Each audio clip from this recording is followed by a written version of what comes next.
So we're going to kick off and make a start. My name's Siobhan. And I am Auric. And this is the journey so far with the Cokers. And like Siobhan beautifully said, our topic today is Battle of the Exes. Woo! It's going to get hot today. Today. So for those of you who are joining in possibly for the first time, the journey so far is basically Siobhan and I's kind of segment to kind of just share our journey from how we met as friends all the way to marriage. We're celebrating 10 years of marriage this September, so the months are rolling on. Jesus. I don't even know what we're going to do because with all this corona stuff, we don't even know what's going to happen. And you know what's so crazy? Yeah. All of the plans that we kind of had looks like, I don't know. May not happen. Oh, yeah. Got it though, got it. But we'll see. God is still on the throne. He is. Do you know what I mean? He is indeed. Cool. So we hope that you guys have had a blessed week. So we're just going to get straight into it. So last week we spoke about courting, the transition from dating to, well, not last week, but the week before. Yeah. We spoke about the transition from dating to courting. And understanding why that is necessary and what the differences were. And one of the things that we talked about in that segment was the fact that courting is this kind of notion of giving the evidence of your life. Yeah. You know, because it's called courtship, but we're kind of looking at it from a legal perspective. So courting somebody means that you've got to a stage where you've kind of dated each other. You're kind of happy with, you know, each other, you get along, and now you're kind of moving on to the next level where you're starting to really get into the deeper things, the meatier, chunky bits. Yes. And that's why we're kind of saying it's that evidence giving, okay? Because now you're beginning to say, okay, so this is why I'm late, or this is why I have this habit, or this is why I don't finish my sentences, or this is why. Do you know what I mean? I can't forgive people, or I get really angry. Do you get what I mean? So, in the midst of that courting, for us anyway, we had to deal with our exes. Yeah. And dealing with exes, I think when people talk about it, they kind of think, oh, it means your ex is still in the picture. And it means that you're still kind of having your ex as your friend. You know, like, all of that. And I think that is still a case because it's not... all roses and everybody just has clean, but you know, like when you're moving house, you're not always moving from one house to another house. That's right. Sometimes there's a chain. It means that there's other people involved in the process. There's other people that's like holding up your blessing and, you know, all kinds of things like that. That's so good. So it's one of the things that happens in relationships. Unfortunately, not everybody comes and when I say this, please understand what I mean. Not everybody comes in virginity. And when I say that, I mean, not everybody comes with no baggage, no history, no ex, no person, never been touched, never been kissed, not everybody comes like that pristine, fresh out of the box, never been sat in by anybody, you know, like in a fresh car, there's never been even driven off the parking lot. It doesn't always work like that. Most of the time, 90% of the time, if you're over 20 years old, you've been in some kind of experience with someone else, and it has now had an effect or a result. And 100%. One of the things that we've really identified with is just when to have that discussion about your past, when to actually share the deeper parts of yourself. Exactly. Yeah, and it's a tricky one. Do you know what I mean? It's not an easy thing to do, and I don't think that there's any, like, we're not coming here tonight to give you the right way. Do you know what I mean? Because I think you have to kind of, whilst you're in the relationship, you kind of have to sense when you think that you guys are at a mature enough place to now begin to have those conversations. Do you know what I mean? And that's why it's important, like we said a couple of episodes ago, about making yourselves accountable, because accountability allows you now to say, okay, we know you guys, we know your level of maturity, how you think, and I think it's now time for you guys to start. Do you know what I mean? And but for us, I think because of the way that we were, and the way that we conducted things, we didn't really have necessarily somebody telling us it's now time to. Yeah, we didn't have kind that. of worked it out. Yeah. Ourselves. Yeah, we kind of had to feel around in the dark for those things. Yeah, and we took our time. That's the thing, because a lot of people, because for those of you that don't know, we dated and courted in total for about 3.5 years. Yeah. Do you know what I mean? And for some people, that's a long time. Whereas some people are just like, look, man, I'm trying to get this thing hooked up Over and over. You know, signed, sealed, and delivered. Yeah. You know what I mean? But we took our time, and we're not saying it has to be 3 years. No. But I think the 3 years definitely allowed us to mature. Yeah. Into courting. I think we got into courting quite early. Yeah, probably after about 4 or 5 months. After we did the devotion, it was kind of settled that we understood that we wanted to proceed. Yeah. To see if we're like how we can really like develop this thing properly. I think after about 4 or 5 months, we had identified. I've gathered enough information about you, and I really like what I'm seeing. There were not enough red flags. There was plenty more green flags. And I say it like that because it's kind of like, okay, there were a few things that were a bit like, but generally it was like, oh yes, oh yes, oh yes, oh yeah, tick, tick, tick, tick, double tick. It was definitely a place for us to be like, I'm comfortable moving forward with this thing. To start getting into the meatier stuff. And one of the things that Ulrich did at the beginning was he explained to me one of his most recent exes was still very much in the in the picture. Yeah. Now the reason why he had to disclose this to me is because the group of friends that he was around the most at that time, they knew him when he was dating this person, and he and this person were in and amongst that group of friends. So it's almost like, imagine you've got a collection of like 10 to 15 people, and within that group 2 hook up, but the relationship doesn't really stay, and as a result that breakdown is now public in and amongst that group of friends. So Ulrich had to tell me from early. Kayon, you're so wrong. Not entanglement. Entanglement with. Hey, entanglement with. Sorry. That video cracked me up. Oh man, I wish they'd bring us on the show, man, so we can just talk about that. Anyway. That was deep. Anyway, we digress. But yeah, the joke is that because of the kind of relationship that Ulrich had with his friends and so on, and the way that I already knew those people, he needed to make sure that I was fully informed, so I don't go into a situation where I hear from external people and I hear rumors it incorrectly. And stuff like that. Yeah, 100%. So with Ulrich talking to me, it was like, okay, cool. I was in a relationship with X, Y, and Z, and this is what went down. Now, ordinarily, he may not necessarily have disclosed that at that early stage, but he needed to let me know. So I think we were probably 2 or 3 months in, and he had to tell me because we were doing things around the same them. people. And if we hung out as a group and there were a lot of us and his ex was there, then I needed to be aware of myself, just so that, you know, I'm guarding my heart and just making sure I'm okay. But also, what we decided to do was we decided to keep our relationship on the DL. So at that stage, we weren't telling it all in sundry what was going on. But after about 4 or 5 months, we had started to attend places together. You know, like if everyone's meeting up to go to the park or hang out or something like that, we would arrive together. So that it kind of sent a certain message. We didn't make a public declaration, update our Facebook status to say, this is what's going on. We didn't do it like that. We just said, if you catch on, you catch on. I'm not going to make a public display. I'm not going to make a public statement. But what I am going to do is, if you ask me, I'm going to tell you. There's no problem.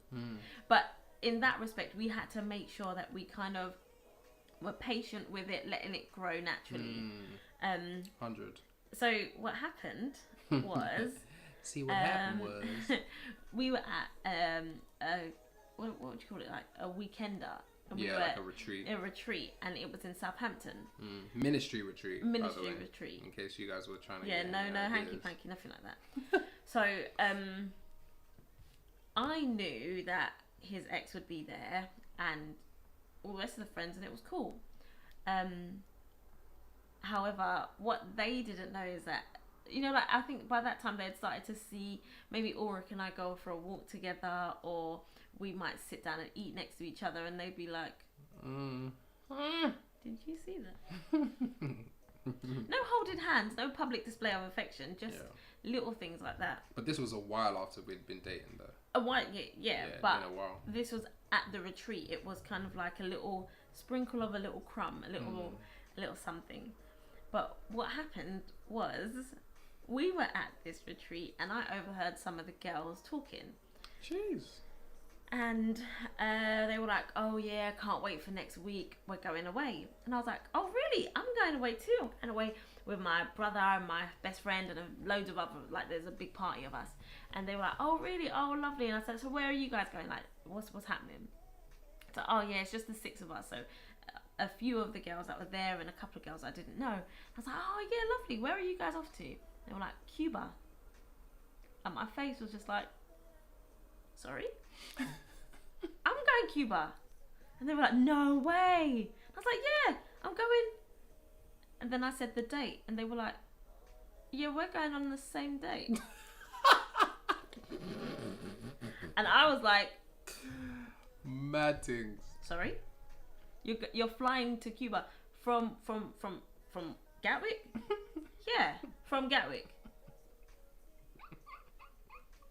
On a 9:25 flight. Yeah. Well. What hotel are you staying at? What area of Cuba are you going to? They said the area. I was like, I'm going to the same area. What hotel are you staying at? They said their hotel. I was like, I'm going to the same hotel. I said, we must have bought the same package. Jesus is Lord. Bearing in mind, we booked our hotel. We booked our flight and our hotel and our trip and everything like a year in advance. It was time ago. Yeah.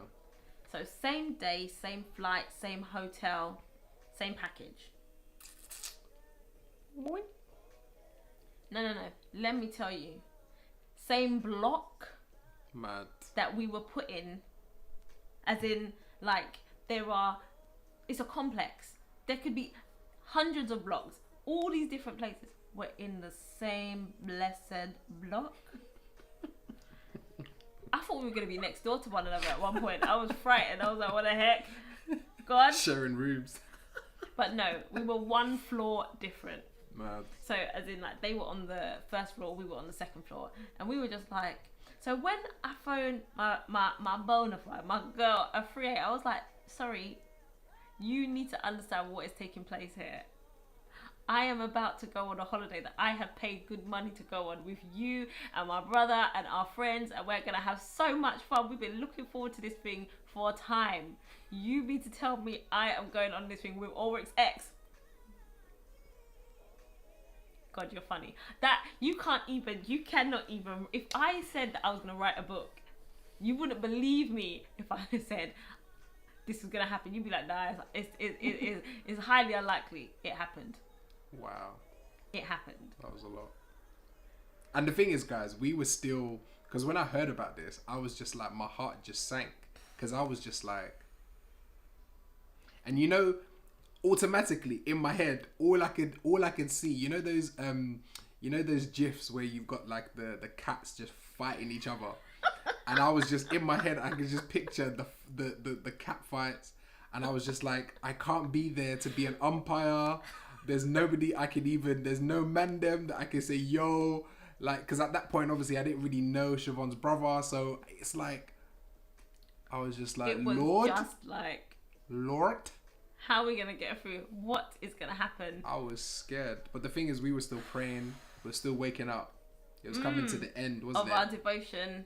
It was a really interesting season. It was the last. I think it was the last 3 days of the devotion. So, it was just mad timing. And the thing is, Kayon, I know you're saying that she was stalking, but I know that we paid our money down ages in advance. Ago, yeah. So they would have never known. They would have never known. Literally, when I spoke to these girls and I found out that they were going on the same flight trip as us, it was like a week to go. You know, not even like you could have tried to talk about entanglement. Yeah. Listen. Entanglement in Cuba. Entanglement. No, in Cuba. not that kind of entanglement. It was like, okay, cool. So I get to Cuba and Ooh. I'm with my brother, I'm with my girlfriend, I'm with friends. I'm talking, there is like 25 of us easily strong. Mad. And we've gone out there to have a good time. When I say good time, I mean like, yo, this is what, like, we are going to have a good time. Every night is turn up. We're going to have fun. We're still praying and fasting. Yeah. Not joking. Well, I'm not joking. We were, but you know, we're there to have fun. So, no. So, but these girls are also there. So we get there and we're like, okay, cool. But there's only 6 of them, and there's 25 of us. So you can imagine now. Most of you, if any of you know my brother, he's really easygoing, really fun, really like funny guy. So when we turn up for breakfast, lunch, or dinner, the other people who are there, other like holidayers and so on, they're like, yo, because we bring the party. Like, they're looking forward. They're like, what are you guys gonna do now? What's gonna happen? We're there to have a good time. So when I say to my brother, listen, this is what's going on. This is who is here. He's like, all right, we just showed him a good time, innit? Well, there's no problem. There's no beef. At first, there was shade. There was shade. We had a conversation and we ironed it all out, and there was no more beef. But here's the problem. Because there was such a large party of us, it's difficult for you to beef us. Imagine you go halfway across the world and you can't even afford to have awkward moments. You can't even afford to do that, because we're a party of like 25 young black people, and there's 6 of you, and we're all from the same kind of like road, and like, you know, like we're all from that same upbringing. That even if it's South London and East London, we're all from London. The other people there are from Germany or whatever.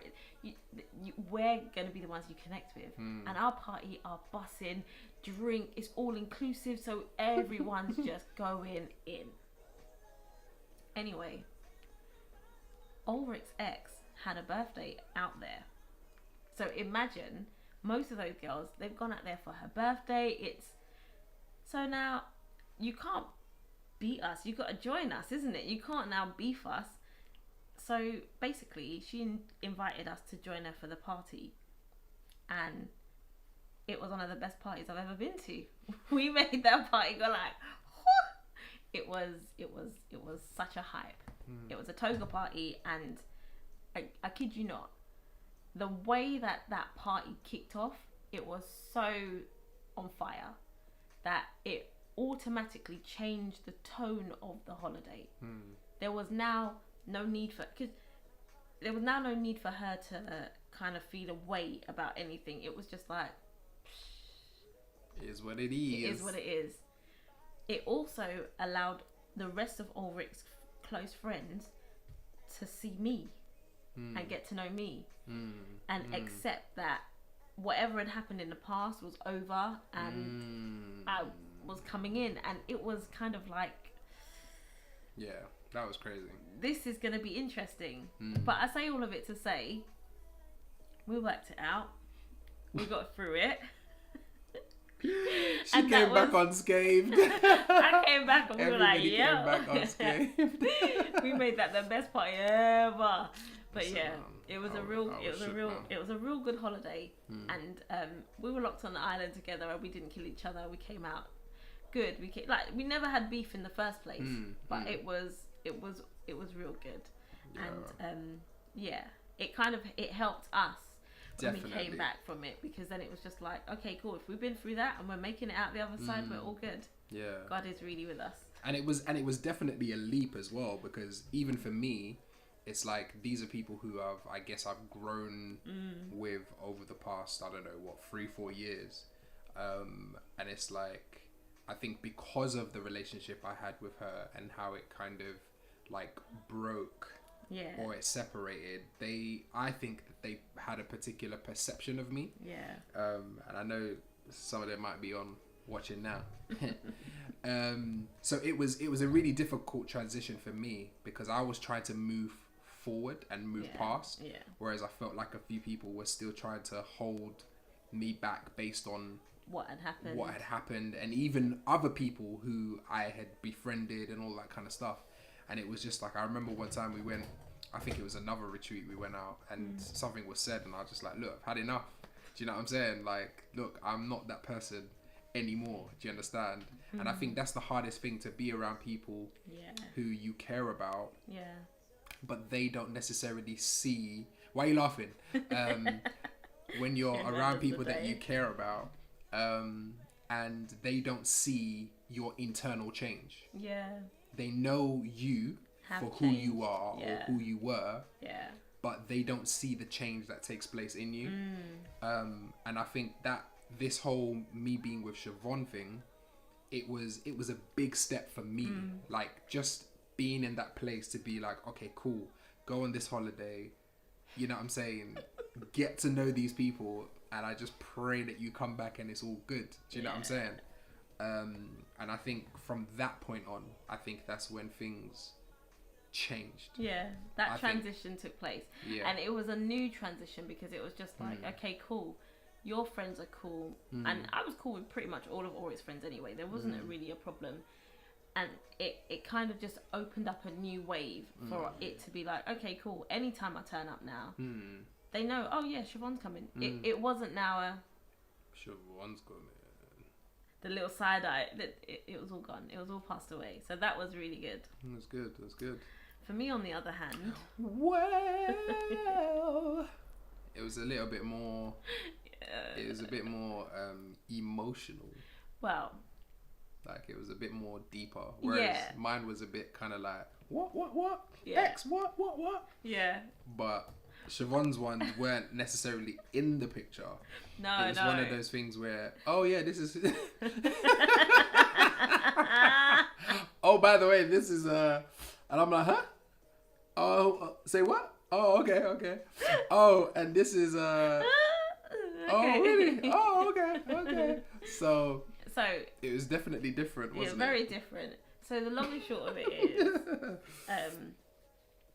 and okay, so this is a moment of truth and transparency. Before I came to know the Lord, so I got saved at 17. Before that, I would definitely say that... this feels like a Will Smith and Jada moment, doesn't it? Really? Yeah, like you're about to spill some beans. No, nothing like that. Entanglement, I'm playing. He wants to do the darts. It's just the darts. It's just so Donald. What's his name? Donald Glover darts. Yeah, man. With the Guava Island. This is America. Sorry, guys. We digress. Go ahead. Man. So, when I was 17, I got saved. However, up to that point, I would definitely say that I didn't value myself. I didn't know who I was. I didn't take that time to really know my worth and value that worth. And I say all of that to say, because of that, I had this really bad mentality, and it was a lie from the pit of hell. And this lie was that beggars can't be choosers. And I didn't know how to hold myself more than a beggar. So I say all of it to say that if somebody approached me, I didn't have the self-worth and the strength to say no. And that took time. That took time to develop too. So when I had to sit down with Ulrich and actually share with him how many guys I'd been with or been in a relationship or dated or any of that stuff, I was like mega embarrassed, afraid.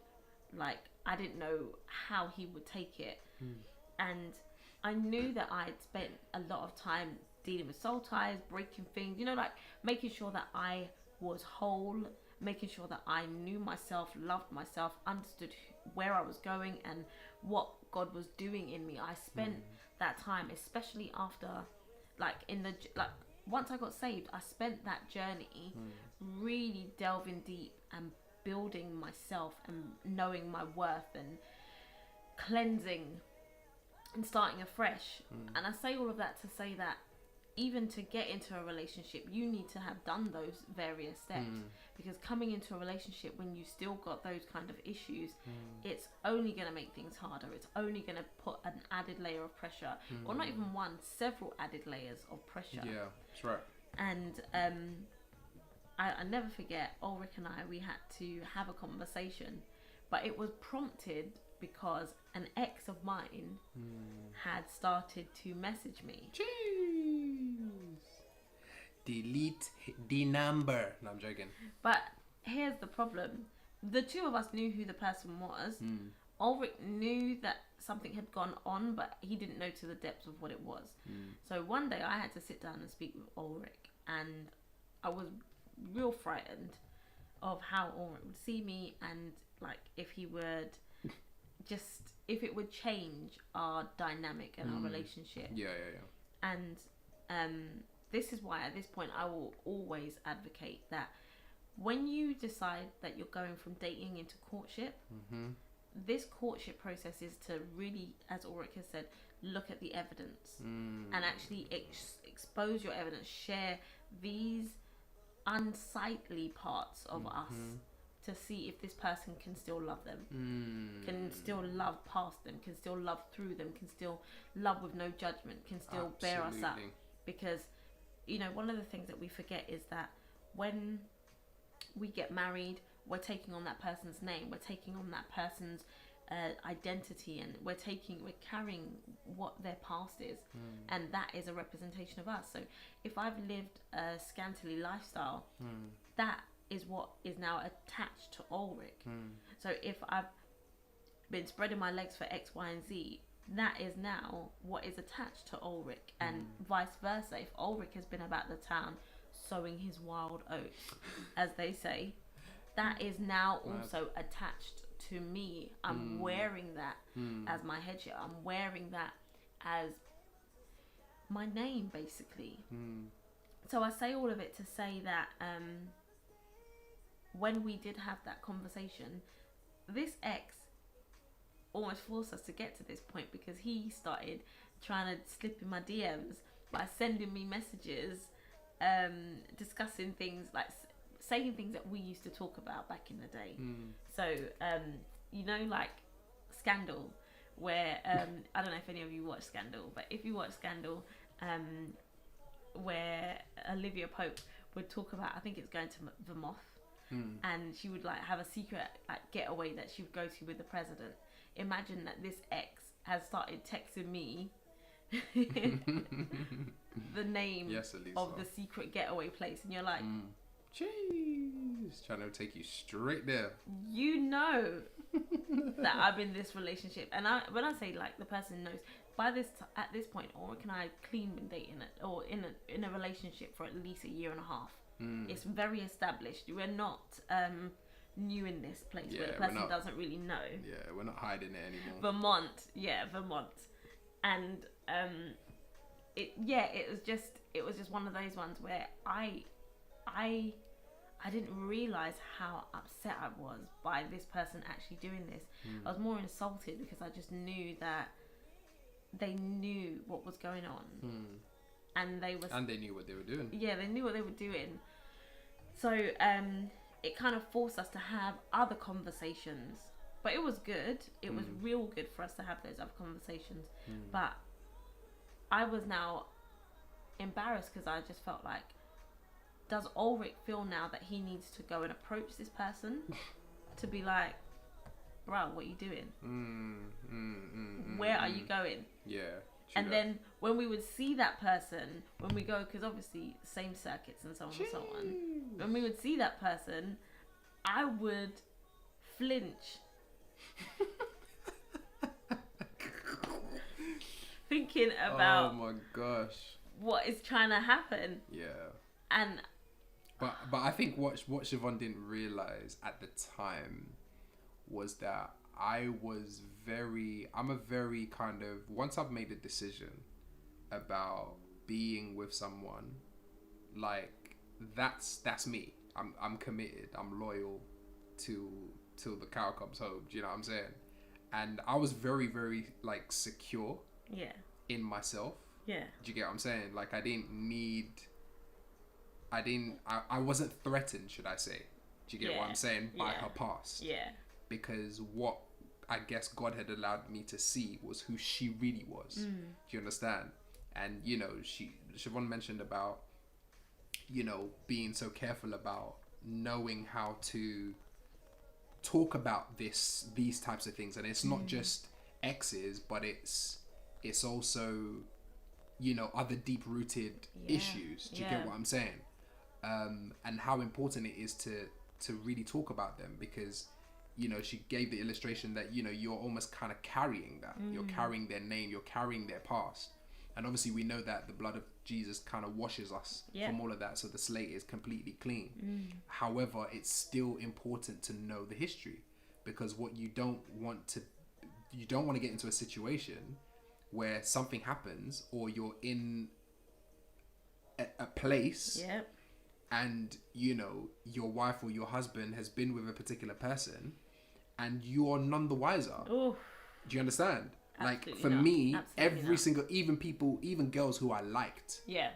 Do you get what I'm saying? Or who I was on, whether or not we had a relationship or not. Just put it there. I told Siobhan straight away. I remember we went to a restaurant for somebody's birthday, and it was like quite a few like uni people from Kingston University, Old Town Kingston, massive, and yeah, there was a particular girl who I was on when I was in second year. And as soon as we got there, I was just like, yeah, Siobhan, yeah. You see that one there? Yeah. Yeah, there was a little... And you know, here's the joke. On that day, listen, I could have given her 2 times. I'm not even going to lie.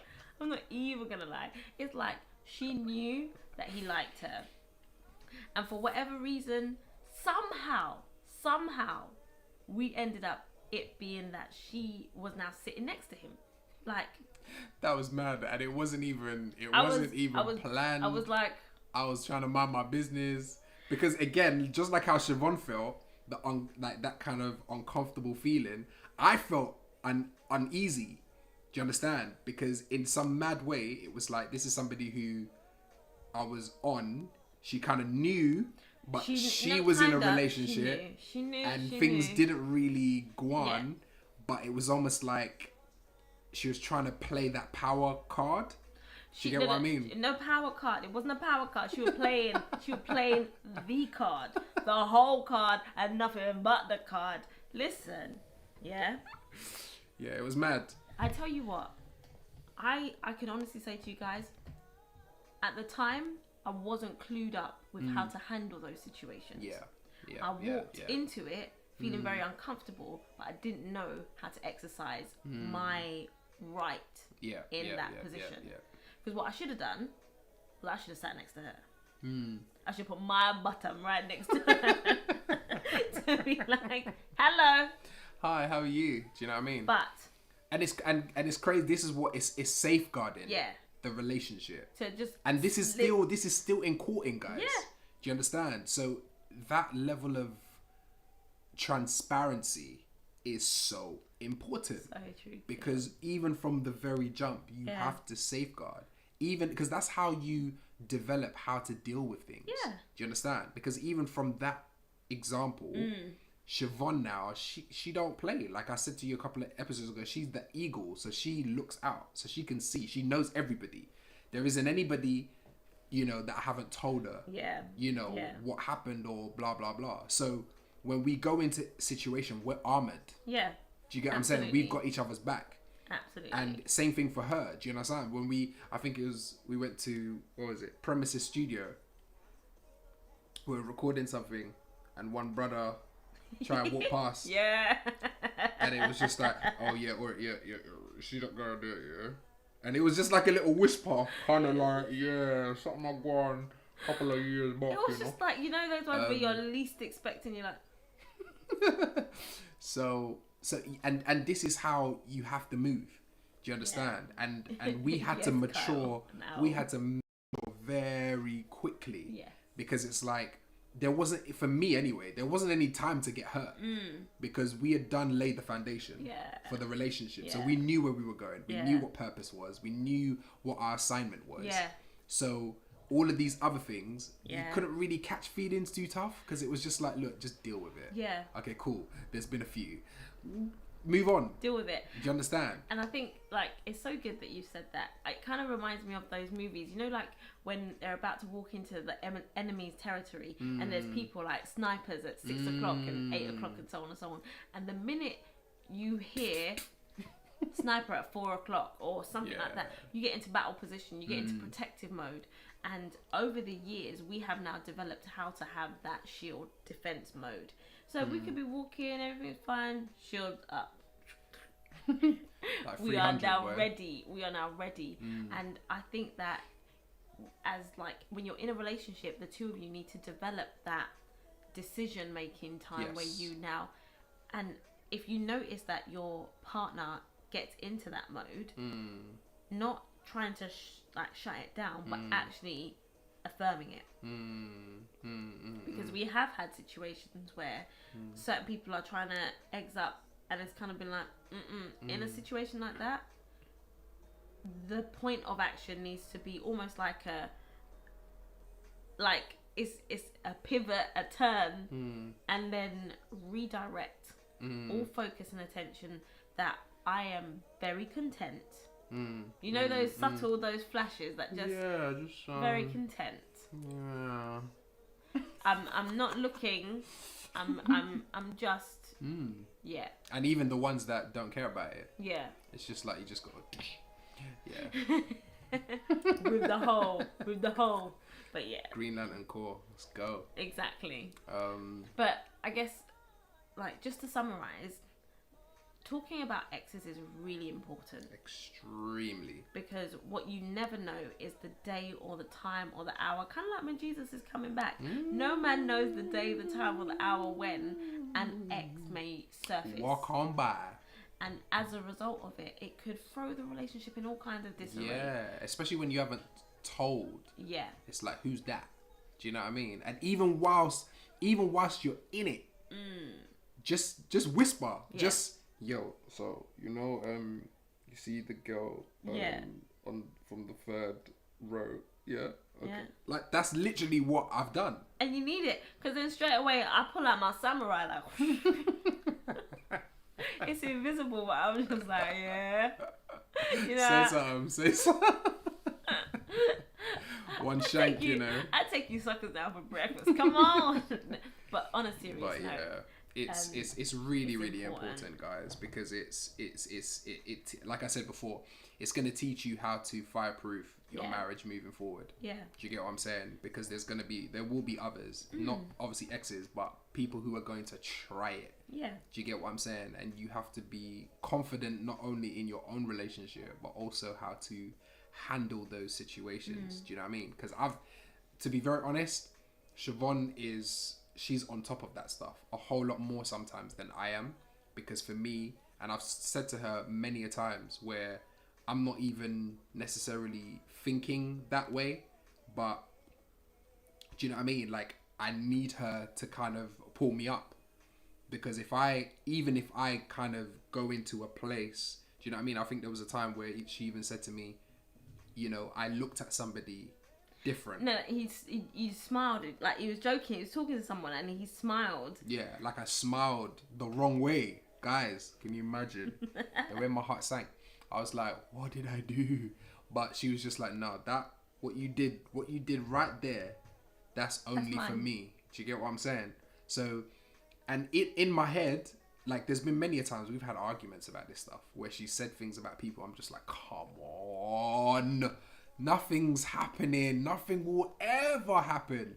Do you get what I'm saying? But again, I have to secure her. Yeah. Do you know what I'm saying? Because if she's picking up anything, I have to be like, nah, I've got to make sure that she is, do you understand? As crazy as I might think that she is, because I'm just like, you don't think I'm crazy? No. No. But, okay, cool. I'll be more, and sometimes it's difficult. Like, and other times I've just been like, look, no, Siobhan, come on, this is long. Do you understand? Because sometimes I still need to be able to operate, and because it's a vice versa thing. So Absolutely. sometimes, you know, I have to be like, okay, cool, I need to be considerate, but especially like for me, like in church, you know, the way that I serve the teams, the people who I deal with and handle, do you know what I'm saying? Majority of them they're are women. female. So I can't always be on eggshells in a sense, trying to be like, oh, but sometimes I've got to be free to just do and deal with people the way I need to deal with them. Do you understand? And so sometimes Siobhan needs to understand that as well, which she has. And she allows me to do what I need to do. Yeah, I'm not stopping you from operating in ministry. That would be silly. And I'm very secure in what we have. I don't have to question that. However, I do believe that there are strong boundaries that need to be in place. 100%. And I also believe that there is a way that we need to operate 100%. to make sure we send out a message so that any person who looks at us doesn't think, I've got a way is in. there There's a a little back door. access point? No, there's no cracks. We worked hard to build this foundation. There's no cracks in the walls and the ceilings and all the rest of it. However, at that point, when you decide there's no cracks but you still want to try and enter, that is when I get to take off my gloves. That gives me full autonomy to say, right, you knew what you was doing. I get to fist you up. In the spirit of the Lord. If you want to talk about that, fine. If you want to talk about the right hand of fellowship and talk about Bible scripture, we can go there. But I'm gonna tell you now, I can be very, very It's real. about to go down. So, with that said, thank you guys for listening to our story. so all we would say is to round up. If you are frightened about sharing your past with about any of your exes, with your current person, what we would definitely say is you need to ask yourself the question of why. 100%. And we know that it's scary. Absolutely. Especially because if you've had a past which is quite flamboyant or promiscuous or whatever, it's like it's very scary. But I think this is where, when you get to this courting stage, this is where you're now able to assess what you've built, and that's why we focus so much on foundations. Because if you've built a strong enough foundation, then your past is insignificant. Yeah, because God has forgiven you, and that's the principle that we apply to it. If God has been able to forgive us for our different transgressions and anything we've done, how much more this person who now you want to love you forever and walk beside you, how much more they need to also try their best to forgive you of the things that you did before you even met them. Yeah. You didn't even know them. And guys, we understand it's easier said than done, especially if particular trust boundaries have been broken in the past. Yeah.